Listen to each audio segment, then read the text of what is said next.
अस्सलाम वालेकुम दोस्तों, मेरा नाम है इशफाक अहमद अब्बासी और आप देख रहे हैं हमारा यूट्यूब चैनल जानिए विद इशफाक अब्बासी।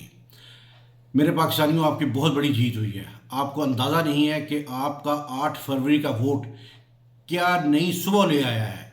अब वो लोग भी बोल रहे हैं जो गुज़श्ता कई दहाइयों से इस सिस्टम के आलाकार बने हुए थे, लेकिन आज वो अपने ज़मीर पर आवाम की आवाज़ में बात करना शुरू कर दिया है।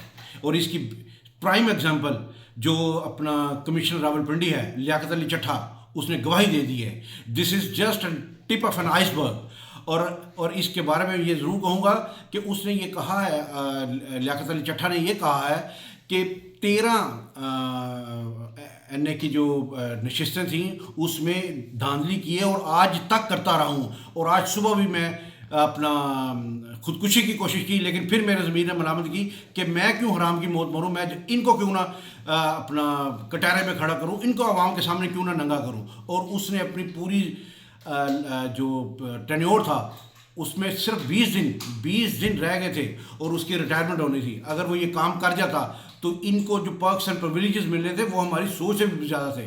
लेकिन उस शख्स के सच्चा होने की दलील ये है कि उसने अपने आखिरी दिनों में ये हकीकत पर मबनी 10 या 12 दिन का बोझ उठाया और नहीं उठा सका, और आखिर उसने सरेंडर कर दिया। और उसने ये बताया है कि ये मुझसे करवाया जा रहा। उस पर उसने 2 बंदों को अपना इल्ज़ाम दिया है। एक उसने जो अपना इलेक्शन कमीशन ऑफ पाकिस्तान का जो चीफ है उसको कहा है, और दूसरा उसने चीफ जस्टिस को कहा है। और बाकी उसके नीचे जितने आरोस थे वो सारे के सारे उसने क्लियर इसलिए किए हैं कि उस पर उनका प्रेशर था। और वो कहते रहे हैं कि मेरे आरओआईज मेरे सामने रोते रहे हैं। मैं आज आपसे जो मैं ये बात करना चाहता हूँ, मैं आपको 2 छोटे क्लिप उसके अपना लियाकत अली चट्ठा के जो कमिश्नर रावलपिंडी है वो सुनवाना चाहता हूँ, ताकि वो हमारे रिकॉर्ड का हिस्सा बन जाए, जिसमें वो बता रहे हैं कि हुआ क्या और वो अपने किस तरह अपने ज़मीर की आवाज़ पर उन्होंने लब्बैक कही है। और मैं ये कहता हूँ ये सारा का सारा क्रेडिट इमरान खान को तो जाते ही जाता है, लेकिन अवाम को भी जाता है कि उन्होंने इमरान खान की उस कॉल पर 8 फरवरी को जो निकल के वोट डाला है वो इतना डाला है कि आज तक वो उस वोट को गिनते चले जा रहे हैं। और आज सुबह तक वो गिन रहे थे, आज सुबह तक। और ये कहा जाता है कि 2018 में 52% वोट पड़ा है और इस दफ़ा कोई 60 के करीब पड़ा है, 60% के करीब। लेकिन मैं ये पहला शख्स हूँ जो ये कहने पे मुझे खुशी हो रही है। अभी मेरे पास नंबर कोई नहीं आया, लेकिन मैं ये बता दूँ ये 70 से 75% पाकिस्तानियों ने जाके वोट डाला है। और ये इस वोट की वजह से आज तक वो ये गिनते चले जा रहे हैं। वो उसने खुद अपने मुंह से माना है कि 70 हज़ार की लीड से मैंने पीटीआई के कैंडिडेट्स को हराया है। अब इतना बड़ा बोझ कोई उठा सकता है? और आखिर में मैं आपसे ये ज़रूर रिक्वेस्ट करूँगा कि ये ज़रूर आप अपना इसकी लियाकत अली चट्ठा की ज़रूर वीडियोस देखिएगा जिसमें इतराफ़ किया है। और दूसरा मैं ये बात बता दूँ कि वो जो उसका रेजिग्नेशन चल रहा है वो भी मैं आपके सामने रखना चाहता हूँ, ताकि वो भी हमारे रिकॉर्ड का हिस्सा हो। कहता हूँ कि मैं वो इलेक्शन ठीक नहीं करवा सका और मैं अपने ओहदे से यहाँ इस्तीफा दे रहा हूँ।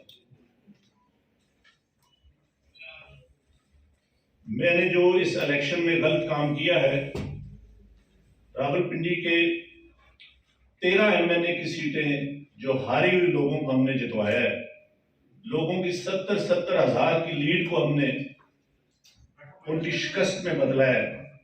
और आज भी हमारे लोग बैठ के जेली मोहरे लगा रहे हैं। मैं माजरत चाहता हूं अपने तमाम रिटर्निंग ऑफिसर से जो मेरे मातहत काम कर रहे थे, जो बेचारे रो रहे थे जब मैं उनको कह रहा था कि आप ये काम गलत काम करें और वो नहीं करना चाह रहे थे।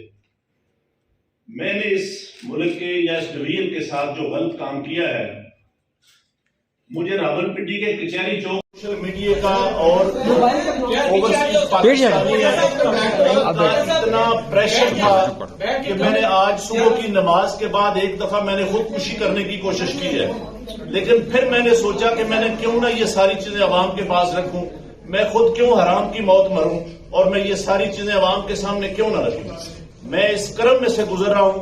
मेरी तमाम ब्यूरोक्रेसी से गुजारिश है कि आपने इन सियासी लोगों के लिए जो मुख्तलिफ शेरवानियां सवा के मिनिस्टर बनने को फिर रहे हैं, इनके लिए कोई गलत काम न करें। हम लोग ये काम बर्दाश्त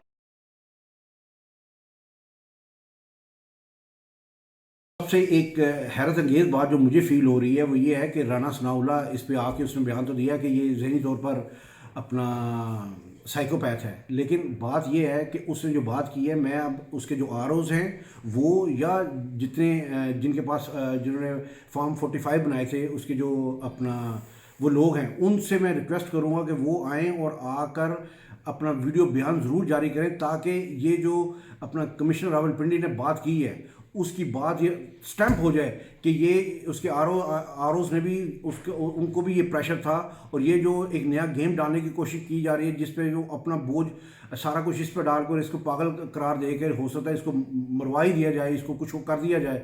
अब ये पीटीआई के लोगों पे है कि वो इसको किस तरह अपना अदालतों में पेश करते हैं। ये बहुत बड़ा एक फुल टॉस मिल गई है अपना पीटीआई को, और इसको ज़रूर अवेल करना चाहिए। और एक और बात मैं ये कर दूं कि उसके जैसे मैंने पहले बताया कि उसके सच्चा होने की दलील यह है, उसने पक्ष से प्रिविलेज लेने के बजाय उसने काल कोठरी को पसंद किया। उसने खुद कहा है कि मुझे फांसी लगा दो, मुझे अपना गिरफ़्तार करो। इसको गिरफ़्तार नहीं किया जा रहा, पता नहीं इसको मेरे जब तक मैं वीडियो बना रहा हूँ उसको गिरफ़्तार किया कि नहीं किया, लेकिन उसके सच्चा होने की यही दलील काफ़ी है। हमारे यहाँ तो जब रिटायरमेंट है अपनी बोटी के लिए हम पूरा पूरा ऊँट हमारे अफसरों ने हलाल कर दिया, चाहे वो मिलिट्री ब्यूरोक्रेसी हो चाहे वो सिविल ब्यूरोक्रेसी हो, और पूरे पूरे जजीरे खरीदे हैं, चाहे वो ऑस्ट्रेलिया में हो चाहे वो बेल्जियम में हो। बहुत शुक्रिया, अस्सलाम वालेकुम।